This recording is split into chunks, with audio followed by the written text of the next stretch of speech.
setiap fakultas harus menempuh manajemen inovasi ini. Tujuannya apa? Kita ingin membentuk SDM yang unggul nantinya. Mari kita bahas tentang inovasi. Apa sih yang dimaksud dengan inovasi? Teman-teman bisa tulis di kolom komentar nantinya. Menurut teman-teman apa inovasi itu? Dan apa bedanya dengan aktivitas? Kemudian keterkaitannya apa? Dan apa saja yang memunculkan inovasi dan mengapa inovasi bisa terjadi? Untuk apa inovasi dilakukan?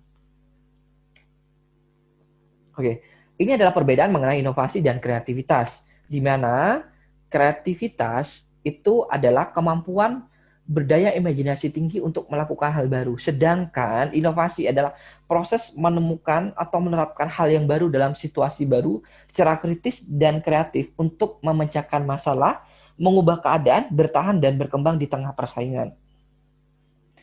Jadi berinovasi memerlukan kreativitas, intinya itu. Jadi teman-teman harus mulai paham ya apa bedanya kreativitas dan inovasi. Jadi dalam definisi inovasi itu ada kreatif.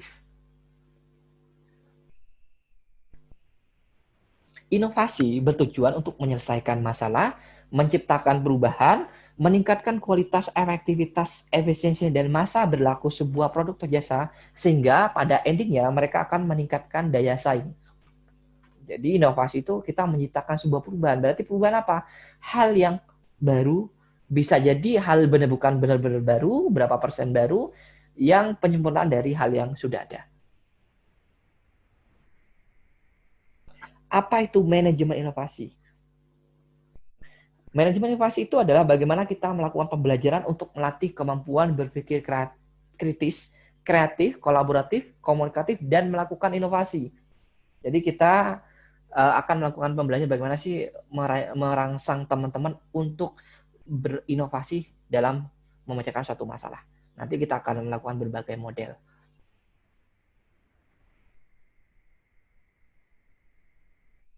Manajemen inovasi itu akan mengembangkan kemampuan seperti berpikir kreatif, kritis, kolaboratif, dan mampu berkomunikasi nantinya. Sehingga akan fokusnya ada problem solving.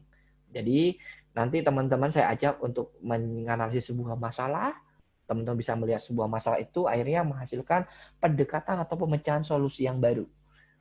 Yang baru saya maksud tidak 100% baru ya, belum tentu 100% baru. Kalau 100% baru ya nggak apa-apa. Kalau misalnya nanti toh itu ada penyesuaian dari cara yang lama sehingga mungkin dimodifikasi hingga menghasilkan penyelesaian baru, itu juga masuk di inovasi nantinya. Kemudian ini tujuannya dari tujuan manajemen inovasi itu adalah mengembangkan kepekaan atau kemampuan berinovasi. Kemudian juga kita akan melakukan project based learning dengan alur kerja design thinking. Jadi teman-teman saya ajak untuk melakukan project bareng-bareng nantinya. Jadi ini mungkin salah satu contohnya yang kita akan lakukan. Mungkin bedanya kita akan melakukan melalui media platform secara daring nantinya. Saya ajak teman-teman untuk berpikir secara inovatif. Jadi nantinya kita akan mengembangkan pola pikir atau cara pandang inovatif dalam menganalisis tantangan problematika perubahan sosial dan teknologi di era revolusi industri 4.0. Sesuai karakter bidang keilmuan, karena manajemen inovasi ini datang dari berbagai keilmuan, nanti saya akan menyesuaikan bagi latar belakang teman-teman nantinya. Bobotnya 3 SKS, ini tujuan umumnya. Teman-teman bisa nanti baca di PPT yang nanti saya akan kirim. Ini nanti design thinking apa saja yang kita akan lakukan di design thinking, dan mulai dari memilih topik spesifik yang kita akan bahas, kita akan mengidentifikasi masalah atau penggalian informasi, kita melihat tuh sebuah masalah nih, kita bedah bagaimana masalah itu kita lihat. Kemudian kita akan mengembangkan ide inovatif dari masalah itu. Ide itu nanti kita lakukan berkelompok aja sehingga kita akan menemukan ide yang paling tepat, alternatif, dan kita pilih dari alternatif itu menjadi ide yang paling inovatif. Kemudian kita analisis ide tersebut, kita diskusikan apa yang perlu kita sesuaikan, apa yang perlu kita persiapkan nantinya, sehingga ide itu akan menghasilkan prototipe atau kita wujudkan secara real nantinya, sehingga nanti di akhir teman-teman bisa memaparkan ide atau memperoleh feedback dari saran-saran dari hal yang teman-teman udah lakukan. Kemudian di akhir teman-teman akan memamerkan atau mempublikasikan tentang hasil yang udah teman-teman dapatkan dari mata kuliah ini. Teman-teman bisa mengakses IPS, materi jurnal itu melalui Sipeja, tapi saya akan sesuaikan karena mungkin ada antisipasi Sipeja tidak bisa diakses, saya akan mendownloadnya semua bahan RPS atau materi ada di Google Classroom yang saya sudah siapkan.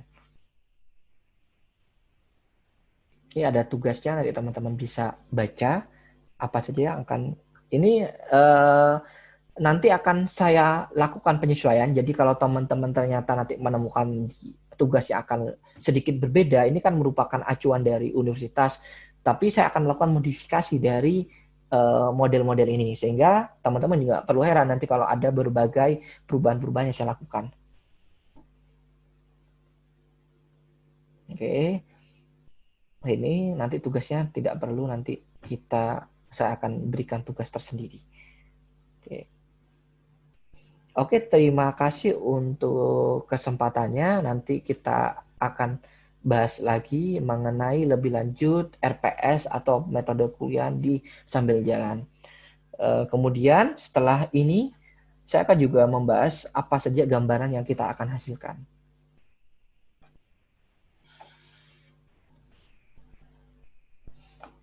Jadi kemungkinan nanti kita akan menghasilkan produk-produknya dalam bentuk, misalnya saya beri contoh,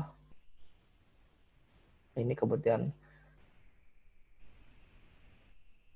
Jadi kira-kira teman-teman akan menghasilkan sebuah produk, nggak harus bentuk digital. Ini kan kebetulan saya dapat contohnya digital. Jadi misalnya teman-teman harus menghasilkan produk berdasarkan latar belakang keilmuan teman-teman. Apa sih yang bisa teman-teman kembangkan? Ini kebetulan ada aplikasi untuk mendatangkan pemeran seni, atau misalnya ada event tertentu, kita butuh pemeran seni, kita bisa mengakses di media ini.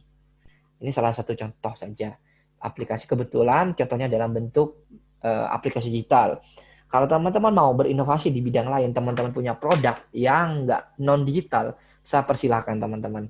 Jadi nanti di project yang kita lakukan, teman-teman akan menggali ide-ide yang untuk menghasilkan produk. Produk itu bisa dalam bentuk jasa, bisa dalam bentuk barang. Silakan teman berinovasi apa yang akan bisa teman-teman kembangkan.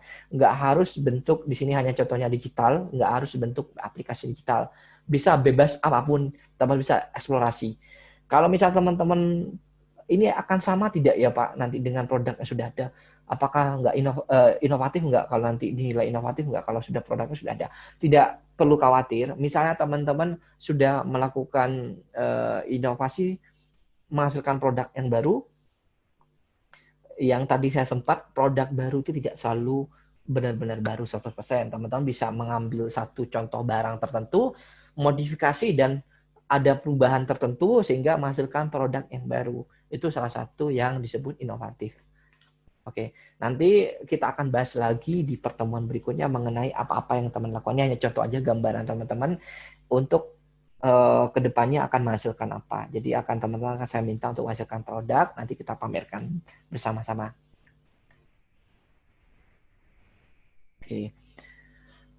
Untuk pertemuan kali ini, untuk pemaparan saya, misalnya ada pertanyaan, silahkan tulis di kolom komentar. Kalau misalnya saya tidak sempat menjawab, silahkan teman-teman sounding di grup WA yang sudah saya sediakan.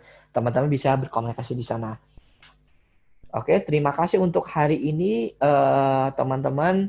Silakan memaksimalkan potensi Anda di waktu luangnya untuk belajar lebih lanjut. Ini kita bikin kelas ini lebih santai, lebih santai tapi produktif.